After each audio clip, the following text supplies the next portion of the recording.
you have to strengthen yung relationship mo muna sa kanila para hindi sila tuloy mawala. Kung di sila makabayad ngayon, pwede kang magbigay ng discount o free yung 1 month or flexible ang kanilang payment. Something like that, okay? So, magkaroon ka ng adjustment. Hindi pwede yung strategy mo before na wala tayong crisis, yun pa din na strategy mo ngayon. Maiiwanan ka, okay? So, hindi pwede yun. So, you talk to your tenants, sabihin mo, so, ano ba yung kaya nyong bayaran? Paano ba yung terms na gusto nyo? So, this time around you ask yung terms nila. Sila yung masunod. Or mag-meet kayo halfway, di ba? Hindi tayo ma-out. But in your business, 6 reasons why you should start your business. As much as possible, you apply.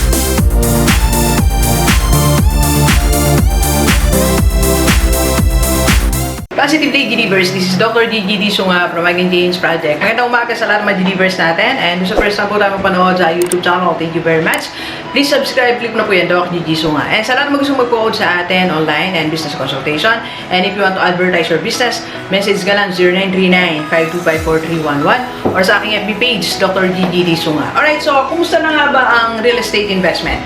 May nag-comment sa ating comment section dyan sa ibaba. So, thank you very much. So, ito, sasagutin natin. Sabi niya, Doc, discuss mo naman ang real estate investment. So, ano na nga ba yung status ng ating real estate investment? Okay? Alright, so, pero bago tayo magtuloy dyan, maganda yung pag-usapan natin.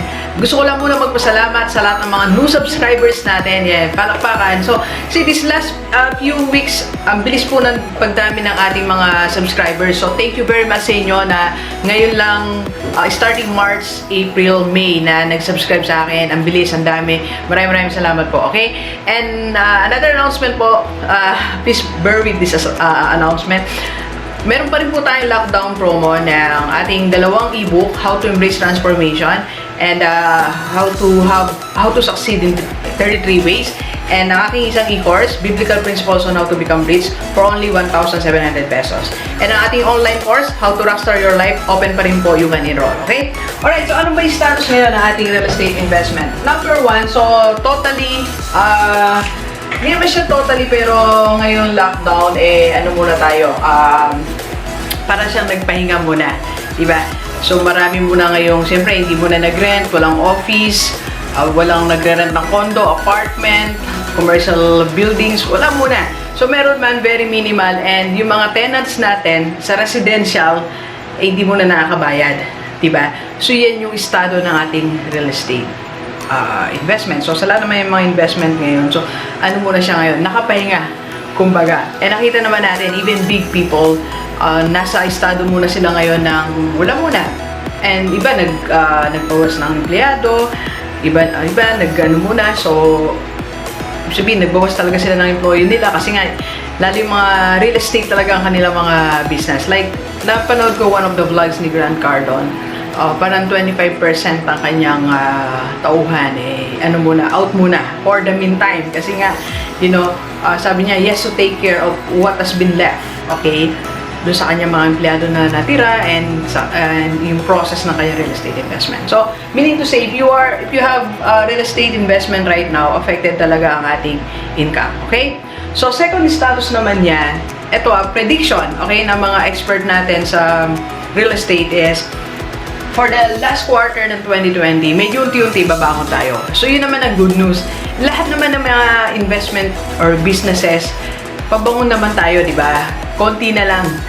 So, it will not be 100% the same ng dati, pero at least magkakaroon tayo ng income. At babangon tayo. Pag ganun, pataas na yung galaw natin, okay? Alright, so that will be on the last quarter ng 2020. And by 2021, yun na, explode na ulit tayo. So, yan yung magiging scenario, prediction ng mga napapanood natin, nababasa natin about real estate. And tayo din naman, personal natin pananaw, yan ang mangyayari. Kasi babalik na rin, sabi nga nila, merong new normal di ba? Pero darating din yung, para sa akin, it's not new normal, temporary lang. Babalik din tayo sa normal. Babalik din tayo, pupunta rin tayo sa mall, pupunta rin tayo sa Manila, magre-rent din tayo ng office space. Ako nga, naghahanap na ngayon sa Bandang Pampanga. So, babalik tayo sa dati kasi yun ang nature natin So, pinabayaan lang natin lumipas yung situation na to. Okay? Alright, so, given that information. So, ano pwede natin gawin? Yan, pag-usapan natin ngayon. Mag-a-adjust tayo. Real estate investment. So, ano ba yung 3 types of investment para tayo makapag-start uli or magkaroon ng adjustment? So, sa lahat ng mga magsisimula ng real estate investment o meron ka ngayong real estate investment, so these are my 3 tips on 3 areas. So, number 1, di ba meron tayong tinatawag na residential real estate investment. So, ito yung mga sa rental, apartment, housing na pinaparent natin. So, yun yung mga residential. So, anyone na may tenants tayo. Di ba? So, ang pwede mong gawin ngayon is, kung magsisimula ka pa lang, you venture to undeveloped land. So, pwede kang bumili sa mga probinsya na hindi pa develop. So, medyo kasi mas mababa pa yung halaga niyan eh. So, punta ka muna sa mga ganyan. So, bumili ka ng lupa muna. Then, few years or in a year, pwede mong patayuan uli ng apartment. So, pwede na ulit. Sabi ko nga, nakabangon na tayo by that time eh. Pero ngayon, pwede kang i-explore mo yung mga territory na hindi mo pinapansin dati. Kasi minsan, di ba, may mga real estate investors na bumibili na lang ng ready-built na apartment, condo, di ba? Pero ngayon, pwede kang mag-explore sa undeveloped land. So, baka yan ang pwede mong gawin ngayon, okay? Alright, so, doon naman sa mga, or Dok, paano naman kung meron ako, halimbawa, meron ako apartment, residential, existing na siya. So, I think, you go to, magkaroon ka ng flexible terms sa iyong, tawag dito, mga tenants. Unang-una, so, ganito muna, you have to strengthen yung relationship mo muna sa kanila para hindi sila tuluyang mawala. Kung di sila makabayad ngayon, pwede kang magbigay ng discount o free yung 1 month or flexible ang kanilang payment. Something like that, okay? So, magkaroon ka ng adjustment. Hindi pwede yung strategy mo before na wala tayong crisis, yun pa din na strategy mo ngayon. Maiiwanan ka, okay? So, hindi pwede yun. So, you talk to your tenants, sabihin mo, so, ano ba yung kaya nyong bayaran? Paano ba yung terms na gusto nyo? So, this time around you ask yung terms nila. Sila yung masunod. Or mag-meet kayo halfway, di ba? And mag-offer ka rin ng flexi terms sa mga apartment. Kasi wala na muna ngayon magpe-permanent eh. Wala na muna long term like, o sige ang tawag dito, or i-waive mo muna yung mga payment like, di ba may mga advance deposit. Wala, siguro pwede ngayon, wala na muna nun. Kasi wala na nga pera yung mga tao eh. So monthly muna yung bayad nila. Pag may magre-rent sa'yo, o 1 month muna, 2 months muna. So something like that. You just have to be creative on strategies how to run still your real estate and your residential real estate investment. Okay? Second, doon naman sa mga may commercial real estate investment. So, pwede ka siguro, mga office building yan, mga ganyan.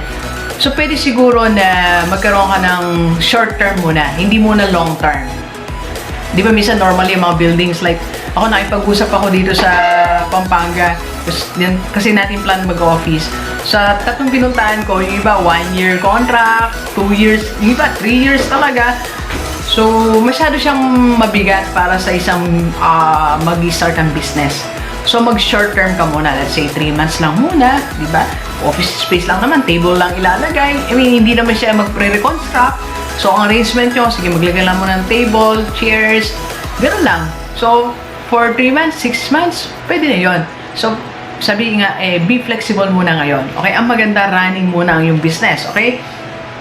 Alright, doon naman sa mga industrial.